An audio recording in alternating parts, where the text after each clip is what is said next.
Fala pessoal, tudo bem? Vamos começar aqui na nossa segunda parte aqui do tema, né? Despesa pública, receita de despesas públicas, né? A gente vai falar aqui sobre a questão do enfoque patrimonial. A gente viu o seguinte, que a primeira parte do estudo a respeito da receita de despesa pública é o enfoque orçamentário. O que é orçamentário? Lembra, a gente tem três leis que são essenciais saber. Plano plurianual, lei de diretrizes orçamentárias e lei orçamentária anual, né? São essas três leis, né?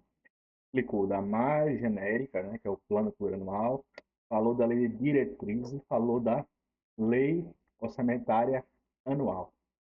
Eles existem para basicamente ali cuidar sobre a forma como o patrimônio público ele vai ser administrado. Por que três leis e não uma única lei? Né? Porque sim, né? A nossa Constituição optou aí por esse modelo de uma lei que é plurianual, né? Você fala da sua administração durante os anos ali do seu mandato, né? Mandato que do executivo no Brasil, que é um mandato de 4 anos, permitindo uma reeleição consecutiva. Aí a pessoa pode sair e depois fazer mais dois mandatos aí. Tanto é que a gente está no Lula 3, né? Nos Estados Unidos, só permitem duas reeleições, né? Lá, se você for presidente duas vezes, você não pode concorrer uma terceira. Daqui a 20 anos pode e não pode, né?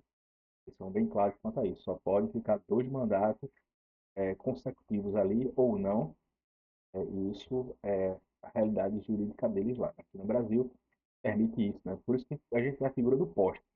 O político vai lá, fica dois mandatos, coloca um poste, depois volta por mais dois, e assim se vai a nossa administração brasileira, né? E são os vários prefeitos aí, né, que pelo Brasil afora, né, que conseguem passar décadas no poder por meio do poste, né? Coloca o poste, bota a mulher, bota o cunhado, bota sogro aí e fica lá durante 4 anos de poste e depois volta, né? Isso é possível na lei brasileira. Então, vamos lá puxar aqui. Já a variação, o enfoque patrimonial, ele vem do nosso CASP, né? Que é a contabilidade aplicada ao setor público. O CASP, ele existe para ter uma contabilidade um pouco mais inteligente no serviço público, né? Que é muito ligada à questão da legislação e por aí vai. Então, a convergência internacional do Brasil com as demais democracias e regimes do mundo aí seria tentar encontrar um viés aí um pouco mais contábil e menos juridicamente rígido, como é a questão das leis orçamentárias, né? Para saber as variações no patrimônio público ali por meio do enfoque contábil. É a famosa gente de contabilidade para inglês ver, né? Porque o TCU não está muito preocupado com as VTBs, né? Ele está mais preocupado ali com a contabilidade ali orçamentária, se está sendo paga ali o limite de folha previsto na lei de responsabilidade fiscal, né? Isso aí vai estar direcionado aí à questão mais da legalidade. Então, terminologia. NBC-TSP, Norma Brasileira de Contabilidade. TSP seria aplicado ali ao setor público, né? SP, ao setor público. Utiliza receita e despesa, enquanto a STN usa variações patrimoniais aumentativas e diminutivas. Definições: receita, aumento da situação patrimonial líquida da entidade, excluindo contribuições dos proprietários. Despesa, diminuição da sociedade do patrimônio líquido não oriundo de distribuições aos proprietários. Não tem proprietário, né? Mas aqui são as, vamos dizer assim, proprietários, que assim, a entidade pública. Né? Aspectos de transações. Transações que afetam o patrimônio. Podem ser orçamentárias ou independentes da execução orçamentária. Um exemplo aqui, a gente vai ter a depreciação, né? Nem tudo que afeta diz respeito ali a atos, né? Mas a consequências do próprio decurso do tempo, né? Como a questão de uma obsolescência de computadores e programas de computador que são comprados ali pela prefeitura, né? Ou então de programas, né? Softwares, por aí vai, né? A tendência é a obsolescência e a própria depreciação, né? Resultado patrimonial, a diferença entre receita e despesa apura superávit ou déficit. Então aqui não tem lucro nem prejuízo, tá? O Estado, ele não tem lucro e não tem prejuízo, porque ele vai ter o déficit. Por isso que na TV, né, quando passa um programa de economia, fala, não, o déficit público foi tanto. E colocar, não, o prejuízo público foi tanto, né? Mas o lucro ou prejuízo são expressões muito ligadas ali à questão a questão, vamos dizer assim, comercial, né? Reconhecimento de receitas, critérios de reconhecimento.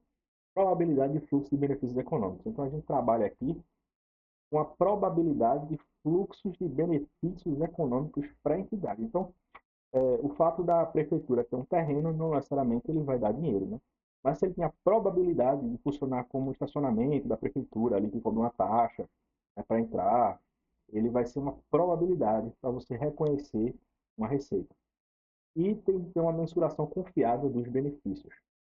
Origem das receitas, transações sem contraprestação, que é o recebimento sem troca equivalente, ou com contraprestação, recebimento de ativos ou serviços em troca de valor equivalente.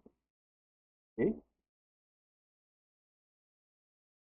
Então, vamos lá, né? Origem da VPA e da VPD em entidades do setor público. Origem das despesas, né? Esse gráfico aqui, né? Transações com contraprestação. É aquela que o ente público recebe o valor de outra parte e obriga-se a dar diretamente em troca o valor aproximadamente igual.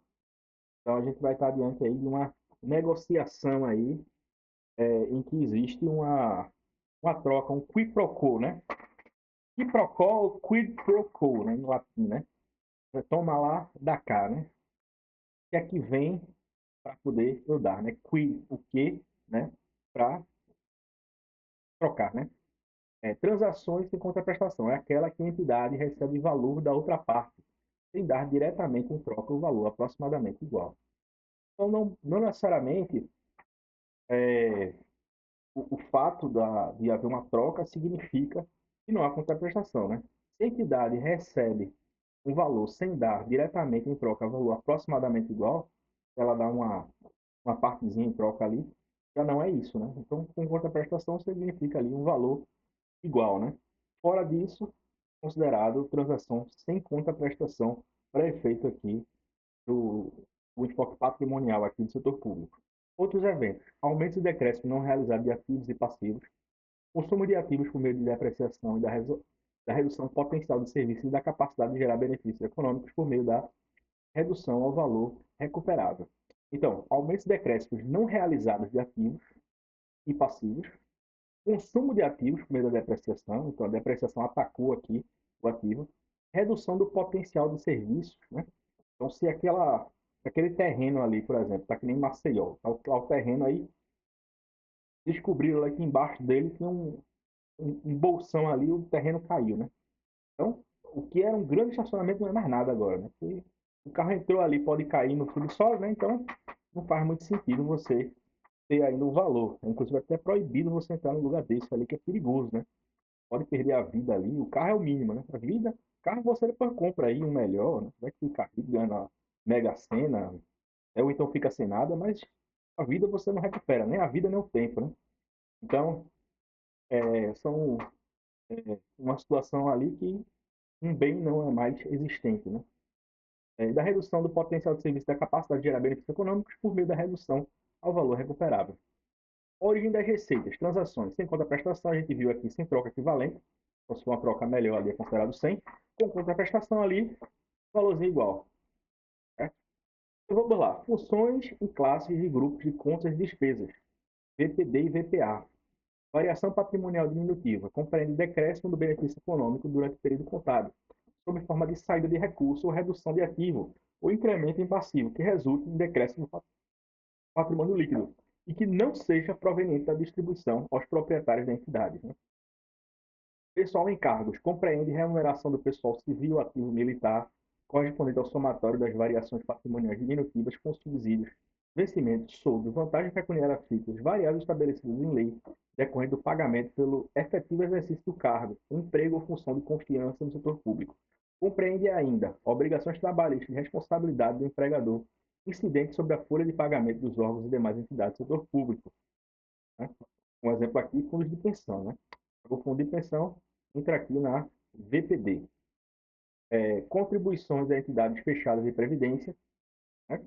Benefícios eventuais a pessoal civil e militar destacados do custo pessoal e encargos inerentes às mercadorias e produtos vendidos e serviços prestados.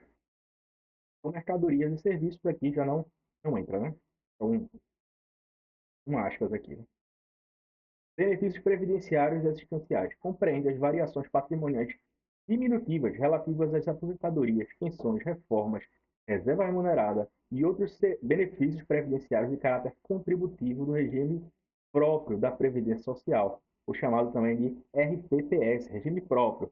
É uma previdência social, mas ela é destacada do RGPS. RGPS é o Regime Geral de Previdência Social, e no Brasil é o INSS. Né? No Brasil tem o INSS e existe o RPPS. Né? Às vezes o pessoal fala, já puxando aqui o assunto, né? Na China não tem previdência, e realmente não tem. Um órgão como o INSS não existe na China. Agora a China tem vários regimes próprios de previdência social. Né? Então, um detalhe aqui interessante, aqui, fugindo um pouco do direito brasileiro, da realidade brasileira. Né? Então, você tem países que têm previdência social e atende a todo mundo, né, que são universais, como o RGPS, o regime geral. Né? No Brasil é obrigatória a filiação. Em outros países não é assim, tá bem? Ou você está num regime próprio, ou você tem uma aposentadoria que muitas vezes é capitalizada, né? Você contribui ali para um fundo específico que é financiarizado junto a uma entidade ali do setor financeiro, né? Ou então você não tem nada, né? No Brasil é assim. Nos Estados Unidos, por exemplo, você tem aposentadoria federal? Tem, né? É capitalizada. Conforme você contribui lá, você depois de certa idade, você pode sacar ali. Mas, em geral, os americanos eles não cuidam tanto ali da aposentadoria do regime geral, né? Eles têm os fundos de pensão, né? Então, tem fundos de pensões extremamente bilionários, trilionários, né? Um exemplo desse aqui é a BlackRock, né? Pedra preta, né? De vez em quando sai nesses canais de conspiração dizendo que a BlackRock domina o mundo e domina mesmo, né? A BlackRock pega o dinheiro e investe ali no que ela quer, né? Nos países aí do terceiro mundo, especulam, né? Investem o dinheiro deles em países do terceiro mundo para poder pegar os juros. A gente falou isso, né, já nessa cadeira, né? O terceiro mundo sustenta o primeiro mundo. A gente, como tem uma operação muito arriscada, o Brasil precisa elevar muito os juros para que os investidores investam aqui para o Brasil ter dólar. Porque se o Brasil não tiver juros altos, o pessoal prefere ficar nos Estados Unidos. Então a gente aumenta os juros aqui para que o capital especulativo venha investir aqui no Brasil. Né? Então isso é um tipo de situação. Né? Você tem ali, muitas vezes aqui, o país do terceiro mundo pagando a pensão do trabalhador rico de um país rico. Né? Infelizmente, isso é a nossa realidade aqui no Brasil. Então, essas entidades aí gigantescas do mercado financeiro, várias delas, elas operam ali com o dinheiro dos aposentados, tá, gente? Dinheiro ali dos velhinhos que está ali no fundo e eles investem pesado ali para ganhar retorno para pagar a pensão lá para os velhinhos ricos dos países ricos, né? E do regime geral da Previdência Social. Por que a entidade também vai pagar o regime geral da Previdência Social? Por quê? Porque Estado e município, caso eles tenham trabalhadores, até a União também, né? Que seja comissionado, ele não tem direito de entrar no regime próprio de previdência municipal. O regime próprio é para servidor concursado de carreira daquela entidade. Então, assim, se você for trabalhador, né, de Carpina, né, e aí você saiu, né, trabalhou 10 anos, enchi o saco, vou virar contador, vou morar no Rio Grande do Sul. O que é que você faz?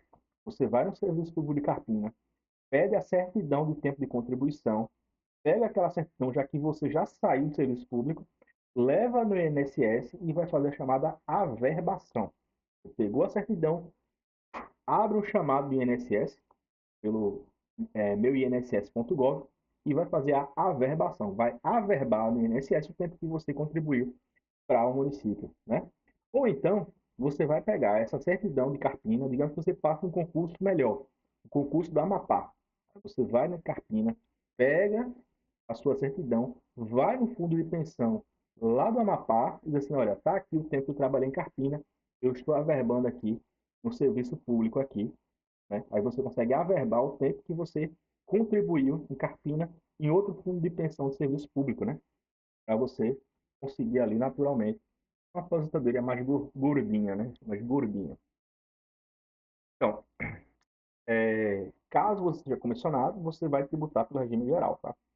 É porque isso já deu um problema absurdo no Brasil, né? É um absurdo, porque você tinha o cara que trabalhava lá 30 anos de comissionado, né? E pedia ali a pensão do servidor municipal, né? E às vezes você tinha ali uma entidade que não estava recolhendo o INSS do cara para o fundo de pensão municipal, mas também não pagava o INSS. Então a pessoa trabalhava 30 anos na prefeitura, não tinha direito ao município, porque o município é que faz as suas próprias regras, para dizer quem vai ou quem não vai, mas também não pagava o INSS. Então, para evitar esse tipo de situação, o que é que, o que, é que a emenda à Constituição fez aí? Uma delas, né? Uma das muitas. Diz o seguinte: se você não é filiado ao regime municipal, você obrigatoriamente está vinculado ao INSS, porque a prefeitura vai ser obrigada ali a descontar ali a sua contribuição previdenciária do seu salário ali de servidor para contribuir para a União, ok? Contribuições de áreas fechadas, militar, por aí vai. Pronto, tem aqui, né? RGPS, como as entidades de assistência social, que são políticas de seguridade não contributiva, visando o enfrentamento da pobreza, garantia dos mínimos sociais, ao provimento das condições para atender contingências sociais e a universalização dos direitos sociais. Então, direito social ali, se você não for do regime próprio, servidor de carreira concursado, você necessariamente ali na prefeitura, no estado ou na União, vai ser obrigado a ser filiado ao INSS, vai ter essa dedução ali na folha. Poxa, contribuir com o INSS é 12%, gente, e fundo de pensão municipal, cobrando 17%, 17%, 20% do que você recebe.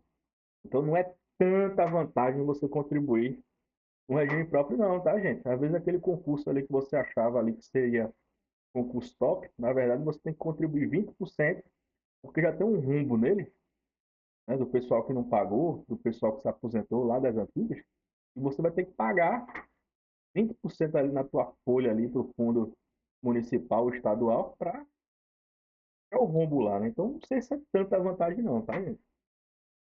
Na verdade, não recomendo nenhum. Se você puder pagar o mínimo de INSS, você paga. E aí você vai, faz sua carteirinha de investimento aí. Agora, a gente tem que saber guardar dinheiro também, né? Que o brasileiro é danado, pegou em dinheiro, fica se coçando até gastar o último centavo, né? Não pode ser assim, né, gente? Tem que pensar aí. É, classe, grupos e funções. Uso de bens, serviços, consumo e capital fixo. Compreende o somatório das variações patrimoniais diminutivas com manutenção e operação da máquina pública, exceto despesas com pessoal e encargos que serão registrados em grupo específico, chamadas de despesas de pessoal e encargos. Compreende o que, gente? Diárias, material de consumo, material de distribuição gratuita, passagens e despesas com locomoção, serviço terceiro, arrendamento mercantil, operacional, aluguel, depreciação, amortização, exaustão, entre outras. Variações patrimoniais diminutivas financeiras. Financeira aqui já. Dinheiro aqui. Compreende variações patrimoniais diminutivas com operações financeiras. Tais como o que, gente? Juros incorridos, descontos concedidos, comissões, despesas bancárias e correções monetárias. Transferências e delegações concedidas. Tá aí uma coisa que não tem na contabilidade geral, tá, gente? Transferências e delegações. Compreende o somatório das variações patrimoniais diminutivas com transferências intergovernamentais, transferências intragovernamentais, transferências a instituições multigovernamentais, né? Transferências a instituições privadas com ou sem fins lucrativos, transferências a convênios, transferências ao exterior e execuções orçamentárias delegadas. Vamos lá, esmiuçar isso aqui. Compreende o somatório das variações patrimoniais diminutivas com transferências intergovernamentais, né? Então um Estado que ajuda o outro aí, né? O Estado aí que repassa dinheiro para município fazer alguma obra. Às vezes você vê aquela placa assim, essa obra é com apoio do Estado, né?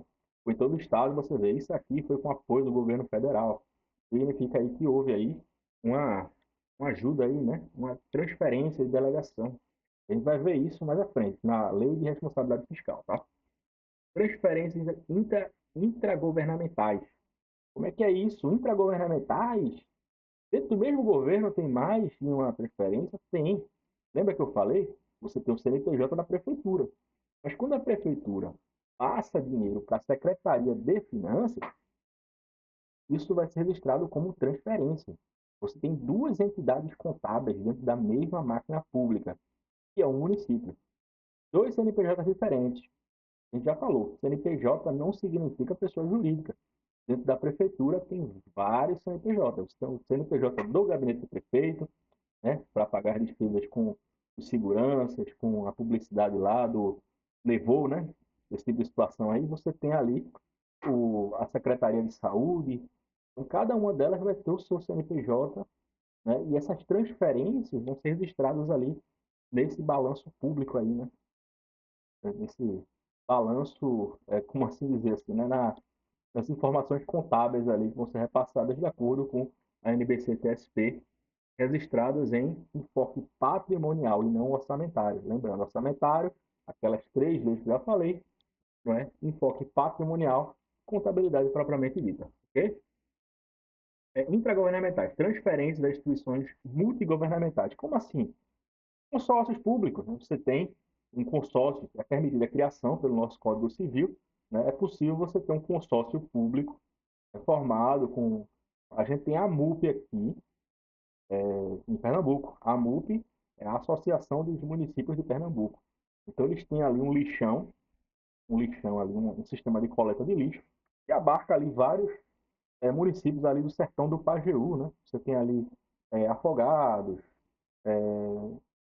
enfim, os outros municípios lá que eu esqueci o nome, né? Então, você tem a MUP ali que faz ali um serviço ali de coleta de resíduos sólidos, né? O lixão, né? Mas é um lixão ali de aterro, né? Espera-se que eles aterrem, né? Para não deixar lá os urubus fazendo a festa. Transferências multigovernamentais. Então, você tem, por exemplo, a ONU, então repassa ali para a ONU, que você faz para uma entidade internacional de direito público, né? Transferências a instituições privadas com fins lucrativos. Você pode ter uma transferência, né, do município ali para uma empresa qualquer, por diversas razões. Ok?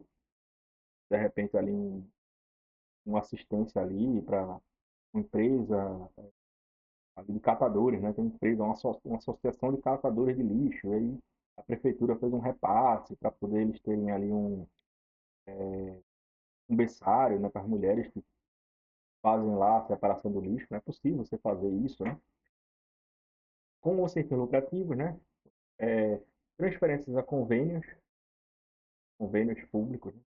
Convênio, entende assim, né? A, a entidades conveniadas. Caramba, eu me esqueci aqui o que são convênios públicos. Mas normalmente são contratos ali que são feitos ali com mais de uma entidade pública. Transferências a exterior, execução orçamentária delegadas. Desvalorização ou perda de ativos ou incorporação de passivos. Compreende a variação patrimonial diminutiva com desvalorização de perdas de ativos, no caso de reavaliação. Redução ao valor recuperável, provisões para perdas, perdas com alienação, perdas involuntárias. Compreende também variação patrimonial diminutiva com incorporação de passivos. Então, você tem uma série de elementos contábeis aqui que a gente está registrando aqui, né? Então, a variação patrimonial diminutiva, desvalorização, perda de ativos, reavaliação. Lembrando, um ativo ele não pode ser reavaliado a mais. Né? Você vai ter ali o impairment, né, para baixar lá o valor dele, mas você pode ter a reavaliação, e o valor daquela entidade subir, desde que não suba mais do que o valor histórico dele. Redução ao valor recuperável, às vezes você tem um bem ali, né, que você está depreciado, você vai reduzir o valor depreciável ali para fazer a venda e tal, né?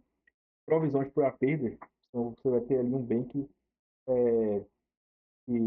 desavaliou. Você faz a provisão ali, né? Você tem uma NBC específica sobre isso. Me falta a memória, eu não sou muito fã aqui de contabilidade pública, mas tem quem seja. Tributárias. Compreende variações patrimoniais diminutivas relativas a impostos, taxas, contribuições de melhoria, contribuições sociais, contribuições econômicas e contribuições especiais. Então, você vai ter ali uma série de questões ali tributárias entre os entes. Mas eu ouvi dizer que um ente não pode tributar o outro. Não pode quanto à renda, mas quanto à contribuição, pode. né? Quanto à renda e propriedade, não pode. O Estado não pode cobrar IPTU, ou melhor, o município não pode cobrar IPTU da sede da governadoria de Pernambuco. Não pode ir lá. Chega lá, Palácio das Princesas, está aqui seu carnê de IPTU para você pagar. Não pode cobrar IPTU.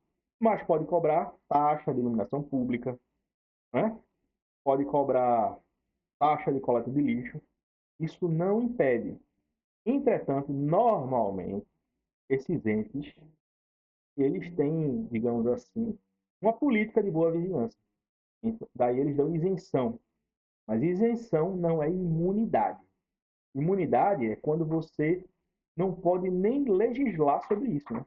O município não pode legislar sobre a forma como vai tributar a propriedade de IPTU do Estado. Não pode, ele não pode nem legislar. A Constituição veda, né? Nem legislar e nem nada. Entretanto, o município ele pode dar uma isenção tributária. Uma isenção tributária. Que aí é o seguinte: existe o dever de pagar, existe. Entretanto, a Receita ela vai renunciar àquele direito de cobrar aquela taxa de limpeza pública para a sede do governo de Pernambuco. Então, ela renuncia. Então, o tributo ele, ele existe, ele pode ser cobrado, entretanto, o município ele coloca na lei dele, né, na, na LOA, né, Lei Orçamentária Anual, que está dando uma isenção no valor daquele IPTU. Então, ele vai colocar, né, na lei orçamentária anual que existe a obrigação de cobrar. Entretanto, vai ter uma outra seção da própria lei orçamentária anual que vai dizer isenções e benefícios fiscais. Ela vai colocar lá. Dentro dessa isenção, ela vai dizer o seguinte: existe aqui o dever do Estado pagar, né, sei lá, 5 milhões em IPTU, mas eu estou renunciando a esse crédito. Hein? Perdão, IPTU não. Taxa de limpeza pública, perdão. Confundi aqui, né? Então, o tributo existe, mas a prefeitura vai renunciar àquela receita que ela previu para receber de taxa de limpeza pública. O IPTU não pode não, viu, gente? Desculpa aí o que eu falei. Eu não vou nem parar aqui, senão eu vou perder o fio da meada. Mas realmente é assim, você tem tributo sobre a renda e propriedade, você não pode. A Constituição veda, né? Então, a União não pode cobrar imposto de renda da prefeitura, nem do Estado de Pernambuco. E nem o Estado vai cobrar ali, sei lá, uma transferência de equipamento, né, do Estado, do município A para o município B, né? Então, a transferência. Quando a mercadoria sai do estoque, já é fato gerador de ICMS, segundo a legislação aqui de Pernambuco, né? Então, saiu a mercadoria do estoque, já é fato gerador. Não é a compra e venda, é a saída da mercadoria já é tributária. Então você tem que estar lá, ó, conhecimento de transporte na mão, né? E o boletozinho paga ali, ou então agendado, né? Não sei como é que é a questão tributária aqui de Pernambuco. Não sou muito bom em CMS, ainda não, pretendo ser. Mas aí não pode chegar o Estado e cobrar ICMS em cima ali de uma mercadoria, né? Um estoque ali, de papel que está saindo da sede da prefeitura até o evento ali, o Hack and Play, né? Pronto, saiu a resma de papel que a prefeitura doou, né? Sai de um canto, vai para o outro. Não é necessário CTE, né?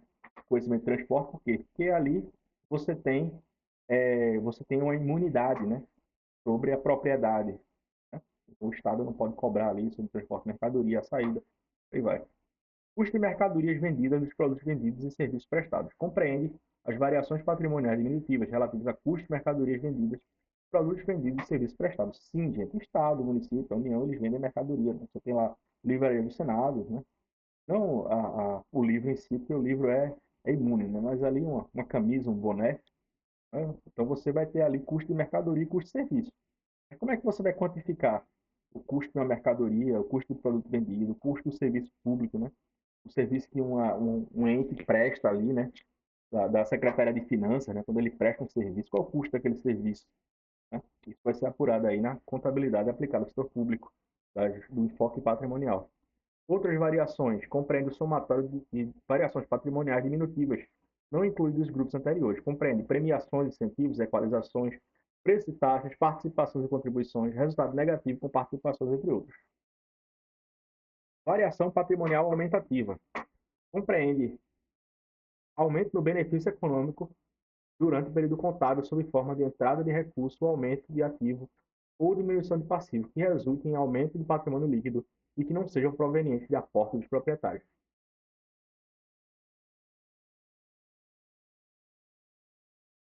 Como assim, né? São as receitas, né? O que entrou ali, né? O patrimonial, né, aumentativo ali, subiu ali. Como é que sobe? Imposto, taxa e contribuição. Toda prestação pecuniária compulsória em moeda cujo valor nela se pode exprimir é a definição do Código Tributário, tá, gente? Que não constitua sanção de ato ilícito, ou seja, multa que não entra, instituída por lei e cobrada mediante atividade administrativa plenamente vinculada, como impostos, taxas, contribuições de melhoria.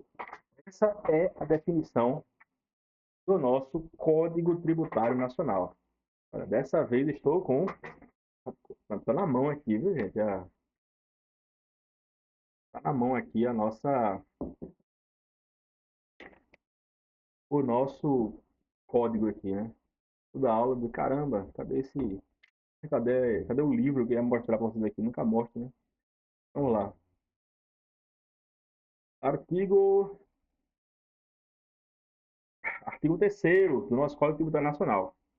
Artigo 3º. Tributa toda prestação pecuniária compulsória em moeda ou cujo valor nela se possa exprimir e não constitua sanção de ato ilícito instituída em lei e cobrada mediante atividade administrativa plenamente vinculada. Então, é justamente aqui o que é na nossa legislação tributária. Já a contribuição é o que, gente? Toda a prestação pecuniária compulsória em moeda ou cujo valor nela se possa exprimir e não constitua sanção de ato ilícito instituída em lei e cobrada por atividade administrativa plenamente vinculada, como contribuições, né? Então, mesma definição está aqui no Código Tributário Nacional, né? Então, copia e cola aqui. Exploração e venda de bens e direitos. Compreende variações patrimoniais aumentativas auferidas com a exploração e venda de bens, serviços e direitos que resultem em aumento de patrimônio líquido, independente de ingresso. Independente de ingresso, né? Por quê? Porque na contabilidade vale, né, a competência do lançamento e não o efetivo ingresso ali, né? Então você tem ali no seu ativo ali um registro ali de uma transação, né? Uma possível variação patrimonial, você coloca no ativo ali como créditos a receber, ainda que não entre no caixa naquele mês, ok? Segregando-se a venda bruta das reduções com devoluções, abatimentos e descontos comerciais concedidos. Variações patrimoniais aumentativas financeiras. Compreende o somatório das variações patrimoniais aumentativas com operações financeiras. Compreende descontos obtidos, juros oferidos, prêmios de resgate, títulos e debêntures, entre outros. Okay? Transferências de delegações recebidas. Compreende o somatório das variações patrimoniais aumentativas com transferências intergovernamentais, transferências intragovernamentais, lembra do CNPJ da prefeitura, né, que tem vários. Transferências de instituições multigovernamentais, um exemplo aqui, né, aquelas entidades lá dos convênios, convênios não, são associações públicas, enfim, esqueci o nome agora. Transferências de instituições privadas com fins lucrativos, transferências com convênios, transferências do exterior e execuções orçamentárias delegadas. Okay?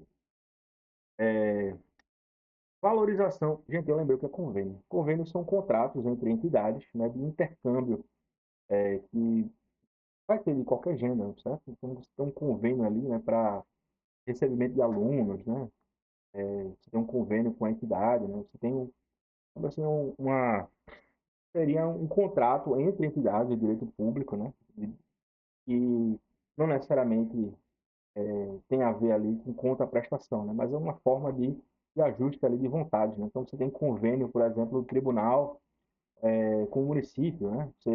Aqui tem um convênio famoso aqui do nosso Tribunal de Justiça com a prefeitura, e quem realiza, por exemplo, os atos de citação das varas de execuções fiscais é a prefeitura, né? Então a prefeitura fez um convênio com o judiciário, ela pega ali os despachos das execuções fiscais e ela mesma manda uma cartinha lá para a casa do contribuinte, né, dizendo que você está citado em nome da lei. Compareça ao processo para pagar a sua dívida de IPTU. Certo? Isso é uma forma lá de convênio. Certo? normalmente em contraprestações, mas não existe, nesse caso, a criação de uma entidade. As entidades continuam existindo, né? Um serviço, um intercâmbio ali de serviços é criado, né? Um repasse ali, compensação financeira, reembolsos são criados naturalmente. Entretanto, existe aí existe uma, digamos assim, não há a criação de uma nova entidade.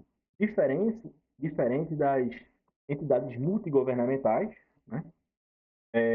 Que é a questão, por exemplo, dos, das entidades ali municipais, né? Que são criados ali, ou consórcios, perdão, são consórcios públicos, né?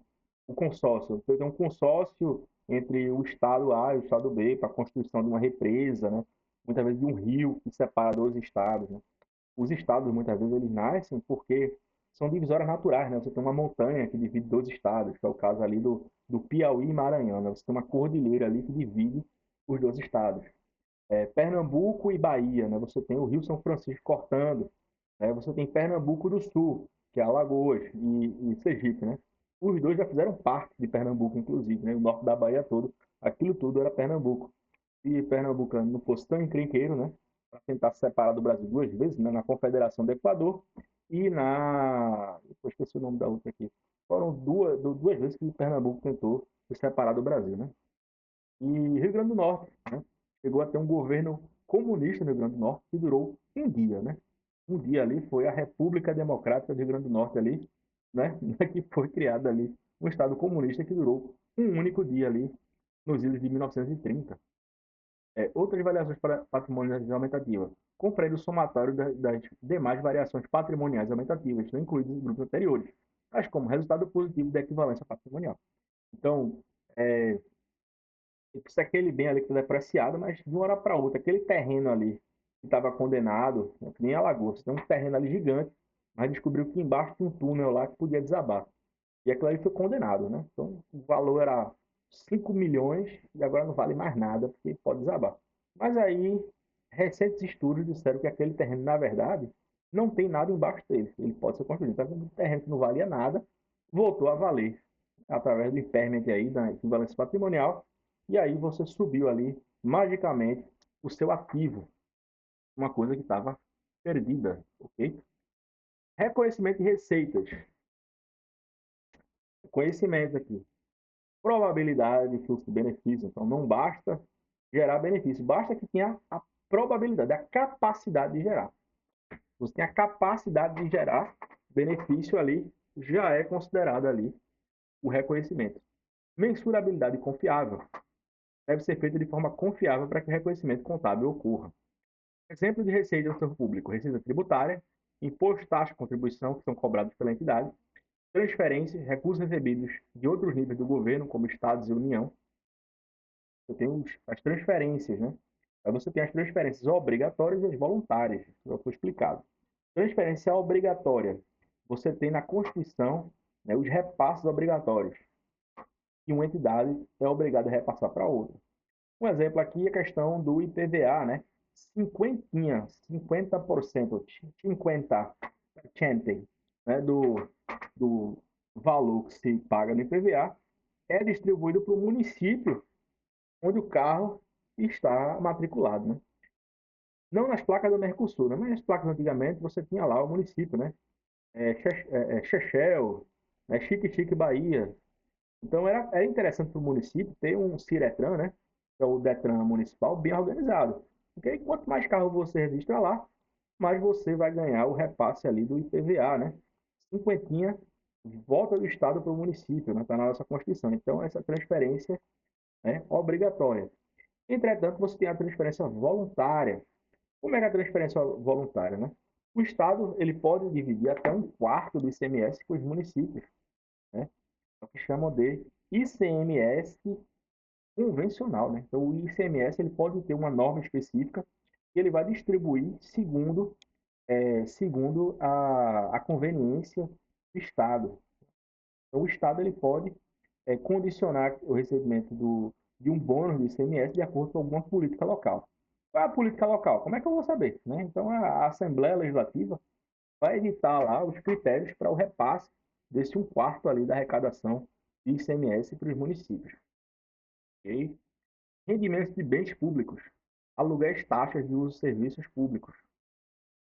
Conclusão sobre receita e despesa. Importância do reconhecimento. Um reconhecimento correto assegura precisão nas demonstrações financeiras e transparência nas contas públicas. Interrelação. As receitas e despesas são interligadas e sua correta contabilização é crucial para a avaliação do desempenho fiscal da entidade. Classes e grupos no PCASP. Variação patrimonial diminutiva. Refere-se a decréscimos que afetam o patrimônio. Exemplo, pessoal em cargos, remunerações e benefícios, benefício previdenciário, assistencial, aposentadorias e seguridade. Okay? Diminui. Aumentativa. Compreende aumento na situação patrimonial. Um exemplo, receita de tributo, dinheirinho, né? O Estado cobra por quê? Porque ele manda, ele obedece. Se não pagar, é preso, né? Transferência e doações, outras receitas que não envolvem um retorno ao patrimônio. Conclusão, o reconhecimento correto da receita é crucial para a transparência, né? E a harmonia entre focos. É possível conciliar a contabilidade patrimonial com a execução orçamentária, seguindo as normas contábeis. Então, a função do contador público vai ser conciliar as duas coisas, né? A contabilidade patrimonial, que é a contabilidade das leis, não, perdão, da contabilidade orçamentária, que é das leis, né? As três leis, né? PPL, LDO e o LOA. E a LOA, né? Com luas, não é a LOA. Lei orçamentária anual. As três leizinhas do coração, seguindo as normas contábeis. Então você vai ali e vai classificar. Resumo do tema. Classificação de receita e despesa. Receitas orçamentárias e despesas orçamentárias são classificadas conforme a portaria STN-SOF 163/2021 e portaria MOG 4299. Período de execução, ano civil, 1 ano. Regime contábil, regime de caixa, baseado na arrecadação. O DO é orçamentária, né? Segue uma versão imperfeita do regime de competência, necessitando apenas do empenho. Reconhecimento patrimonial. VPA e VPD devem ser reconhecidas por critério de competência patrimonial. Então, lei orçamentária, caixa. Né? Com reconhecimento patrimonial, contabilidade pública, a famosa contabilidade para inglês ver. Independe do pagamento ou recebimento, e mesmo sem vínculo com a execução orçamentária. Legislação, Lei 4320, né, que é a nossa legislação de direito financeiro, né, normas gerais de direito financeiro do Brasil, NBC-TSP 0102, Manual de Contabilidade aplicada ao setor público, o famoso MCASP. Beleza, pessoal? Então é isso, espero que tenham gostado. Até a próxima, quando vamos começar a ver aqui as demonstrações contábeis, né? Vamos entrar aqui nesse mundo incrível aqui das nossas demonstrações, ok? Sistema contábil, ligação com o sistema contábil. Vai ver tudo isso aqui na próxima aula aqui, certo? E esperamos que nos encontremos aqui, né? Tudo bem? Então, um abraço. Tchau, tchau.